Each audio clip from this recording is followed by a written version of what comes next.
Hello good people of YouTube and welcome to my hobby channel, and in this short video I thought I'd take a quick look at some of my sculpting tools. A few of these will be familiar, some of them might be surprising, and maybe one or two will have you scratching your heads and thinking, how is that a sculpting tool? Anyway, as you can see from everything that I've laid out on my hobby table here, I've quite a collection. Some of these tools I use every day and all the time. Other tools I use once in a while. They're all useful, they all serve different purposes. So what I wanted to do was just pull out one or two individual tools and talk a little bit about them. I thought I'd start with this. It's probably a sculpting tool that will be familiar to most of you. If you've grown up with the hobby as I have, you will remember seeing these in blister packs in your local Games Workshop store, which has since been rebranded as a Warhammer store. You may have seen these for sale in your friendly local gaming store, perhaps in a Warlord Games blister. Or perhaps you get them from a well-known hobby supplier, like Green Stuff World, for example. And you may pay anywhere between £5 and £15 for one of these, or perhaps $10 to $20. You can pick them up more cheaply. I bought this one for 50p. Okay, that was perhaps 10 years ago, but they still shouldn't cost you much more than £1 or $1 if you get them from a hardware store or a tool merchant, which is where I got this one from. And basically, this sculpting tool and many of the other sculpting tools that I use is actually a dental tool. And it may surprise you to learn that when I use this sculpting tool, it's usually for stirring a pot of paint. So yes, you've guessed it. This is not the only sculpting tool. All of these sculpting tools here are dental tools. When I purchased them, they were all part of a big pack, a wide selection, maybe 6 or 10 different tools. This is what's left, and it contains tools that I don't use very often. They are still a valuable part of my collection. Some of them might even be wax carving or wax shaping tools. But there's a nice variety of different shaped tips there, including chisel tips, spatula tips, angle tips, pointy tips. And as I said, most of these I don't use very often. In addition to those dental tools, you get the other tools that are shaped like dentist toothpicks. Some of these are straight, some are hooked, but basically when I buy a selection of dental tools or wax carving and shaping tools, I don't necessarily go with the original tool that the manufacturer produces. I'll often reshape it, file it, bend it, hammer it down myself and turn it into something that I find more practical. And here I have a handful of sculpting tools where I've done just that. If I zoom into this one, for example, you can see how there's a kink in the neck there, and that is because this was once an angle tool, very much like that, and I've bashed it with a hammer, straightened it out, and filed it into a different shape. I do that with a lot of my tools. You can see sometimes the differences are very subtle. But each one of these, when I've worked it, ends up having unique characteristics of its own, and I start to become more comfortable with using the blade that I've fashioned, for want of a better word. And that brings me on to my two favourite sculpting tools. You can tell they are my favourite sculpting tools because the handles are caked in dried green stuff and milliput. There was a time when I used to clean my tools. I would regularly drop them into, paint stripper or Dettol and allow the chemicals and time to soften the putty so that I could get back to a nice, shiny, brand new looking tool, much like this one. Then I began to realize that I was actually missing a trick, because one of the things that I use quite a lot now when I'm sculpting is all the dried putty on the handles of my tools. If I zoom in and show you, you can see just how knobbly and textured they end up being. And this isn't something that I've done deliberately. It's just where bits of putty have been picked up off my fingertips, or they've, you know, dropped from the model that I was sculpting or the piece of putty that I was using, and they've landed on the tool and just ended up being stuck there. And what they give me is a very unique and very distinctive roller, basically, which I can use to add texture to some of my larger sculpts.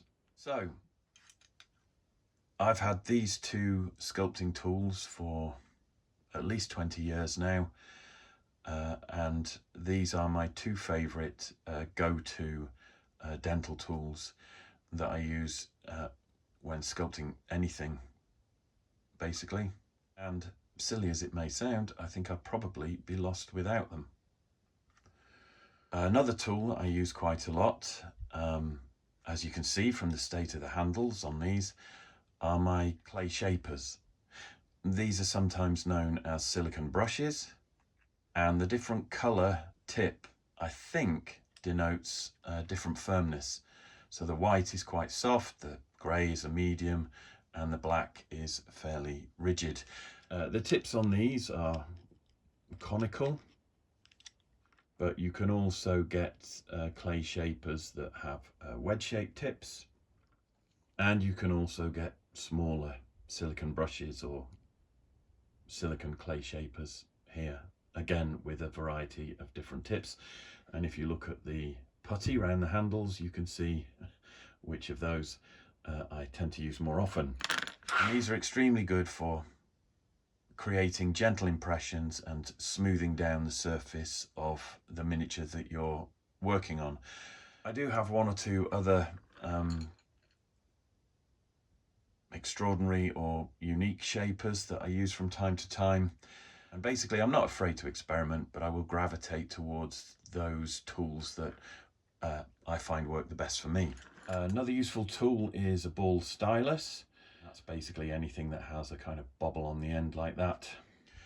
I'm not entirely sure where this came from, I can't remember, but it's a fun little sculpting tool. Most other ball styluses will look like this: a wooden handle or a perspex handle with twin styluses on either end. If I just zoom in and show you the large one there, you can see how that looks. I have a variety of sizes, including some that are incredibly small, and these are really quite good for obviously creating depressions, pushing putty into tight corners and crevices, smoothing putty out where it's awkward to get to, and creating scars, holes, pustules, anything like that, stitching in fabric, the holes that you need before you put the thread in. They really are quite a handy tool to have. I do have some unorthodox tools, things that are a little random or peculiar. I picked up the odd toothpick or dental sticks from various promotions. Then I'll sometimes catch hold of a tool that's a little more unconventional. This thing here, I believe, is a zit burster and a blackhead squeezer. Obviously I don't use it for that. It has a very sharp point on it here, which is great for adding texture, as too is this interesting little hoop of wire. Now I just happened to pick this up out of curiosity. You could always make your own tools using wire and bending it into various different shapes like this, so you don't have to go on the hunt for cosmetic appliances, but it's interesting nonetheless. This actually fell off the handle that it came on, so I used super glue and green stuff to stick it into the handle of an old broken paintbrush. It actually looks very much like a tool that you would use to carve lino. I was making lino prints, so there's another avenue you can look at. And that brings me on to my next selection of tools, which are all fashioned from old paintbrushes. Some, like this, have simply had the bristles removed after the brush is worn out, as is this one here. And again, that was a smaller brush with a smaller tip, and obviously a smaller metal sheath there for holding the bristles. So you can create these hollow tip tools that allow you to push in texture, great for scales and things like that, or scars, or even screw heads if you're sculpting something mechanical. So I have a variety of these, and some of them I have even used as handles for thinner metal tubes. This is an applicator from Revel Contactor Professional. That's the glue that I use for my plastic miniatures. But you can see here there's a little ball of green stuff mixed with terracotta milliput. That's just to make a handle. I have a really thin piece of wire that I use to keep my applicators free from blockages, so that's why that's there. But that applicator, when the glue is finished, can in itself be repurposed to make a really nice sculpting tool. And I've done that on a couple of those old brush handles there. And finally that brings me to these, which are just a couple of brass nails or tacks that I've stuck into the end of old paintbrushes. I also use tweezers quite a lot, but perhaps not the tweezers that you're used to seeing. Both have pointed ends. These are really good if you want to manipulate awkward little pieces when you're assembling models. Certainly this one here is a medical tweezer. That one might be as well, but I'm not sure. It might actually be an eyelash tweezer. So just hunt around for different things. Obviously having tweezers with a really thin elongated point to them allows you to get into really awkward places. You may have seen in some of my earlier videos that I also use tweezers like this to pinch fur texture out of sculpting putty, and it really does create some nice effects. I also have a couple of odd bits and pieces lying around which I'll use occasionally, bits of copper tubing or wire, and you can actually get some interesting shapes with soldering iron points or soldering iron nibs. I'm not sure what the technical term is, but this is one of them. I don't do much soldering in my hobby. It's not something I'm particularly skilled at. I always find it quite awkward, and in wargaming it's less of an issue than it is in model railway construction.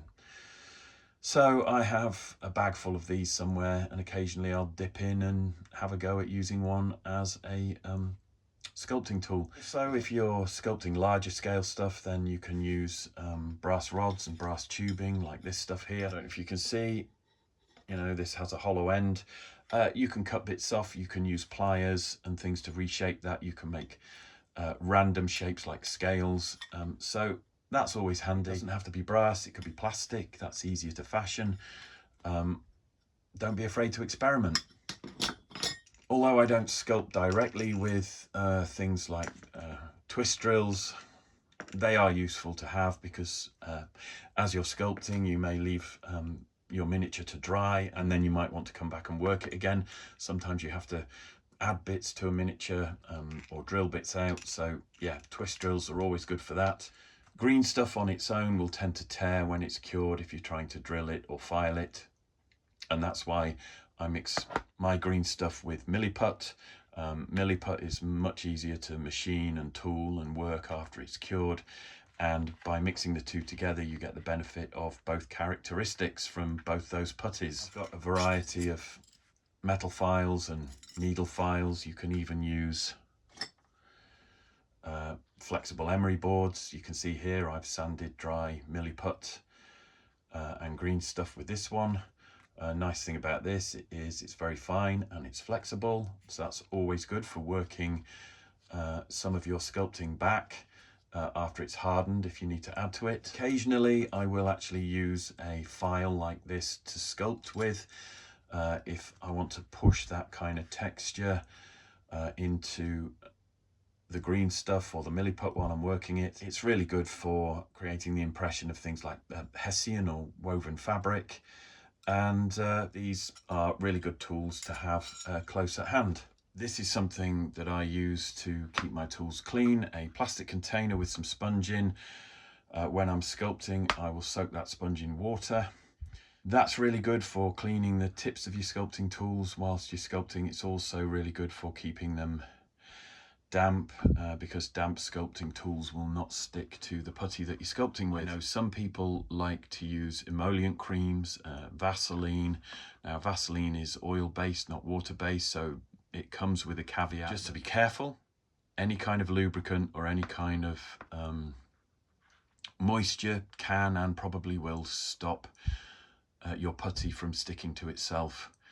Certainly when it comes to green stuff, Milliput can be a bit more forgiving because you can use water to smooth it down and dissolve it, but if you get green stuff wet, it will refuse to stick to anything. Now the advantage of using water, and this is why I use water rather than a hand cream or Vaseline, is that if you leave your model to one side, water will evaporate. So when you come back to it later, you don't have to worry about cleaning the surface that you're about to add to. Whereas if you lubricate your tools and smooth your green stuff with Vaseline, chances are you will need to clean that surface before any more putty will stick to it. And finally, to conclude, some of you will have seen these old dirty plastic rulers. So old that the measurements have almost worn off. I don't know if you can still get these. I love these because they're clear plastic. They had 0.5 centimetre or 5mm squares marked on them, and down one side there was a metal edge that you could cut against. So these are some of my old graphic design rulers from college, but as you can see, I now use them to sculpt with. Really great if you wet the rulers before you start working the putty. You can squash it down into flat panels, you can shape it, you can roll putty out on a wet ruler and then slide a scalpel or a craft knife underneath just to lift it off. It's a really useful tool. And of course, having two surfaces that you can squash flat will give you sheets of putty that you can either work whilst they're still malleable, or you can wait for them to cure, and then you can machine tool them or file them and cut them. So really versatile and not something that you would necessarily think of as a sculpting tool. I also have a piece of safety glass here. This came off a little bit of furniture that's long since gone, but the glass itself, as I said, it's safety glass and it's really useful. I'll often use this as a painting palette, but I sometimes use it to sculpt on as well, particularly if I want to lay a piece out, like a shield for example, lay out a circular piece of putty and then work the detail and the definition on the upper surface. Then when it's dry, you can lift it off, flick it off, and you've got yourself a shield that you can turn over and then detail the back. So that's really handy, and again, something else that you wouldn't naturally think of as a sculpting tool. The clippers, again, I don't sculpt with those, but you use those for cutting wire. And finally, my dwarf anvil and hammer. I've included this in this video because this is the anvil and the hammer that I use to shape my sculpting tools. So it's really handy. I picked it up at a car boot sale for a couple of quid. You can't go wrong with that, really, can you? I will also use this to hammer out the garden wire that I use when I'm sculpting miniatures. For example, you've got a model and you want them holding a sword. You can use the wire that supports the arm and then flatten the end of it so it continues up into the sword and it gives you a nice flat surface to sculpt upon. I will be looking at all that in future sculpting videos, but that is another very useful tool that I use quite often. I've never been very good at self-promotion. I've never really been that comfortable with it. I always find it hard to talk about my achievements, but this is the reason I have a hobby channel. All the hints, tips and techniques that I talk about and share in my modelling videos are also covered in the 2 modelling and painting books that I've written for the Crowwood Press. Modelling and Painting Fantasy Figures was the first book I wrote, and I then went on to do modelling and painting science fiction miniatures. Both books are forwarded by Rick Priestley and they're available from the Crowwood Press at crowwood.com, and I guess many other reputable outlets. You might even be able to pick them up from Amazon or your local modelling or hobby store. I hope you found this video useful. If you did, please smash that like button. Please subscribe to my channel for more videos like this. If you'd like to leave a comment, please do, but keep those comments kind and respectful. Take care of yourselves, and I'll see you in the next one.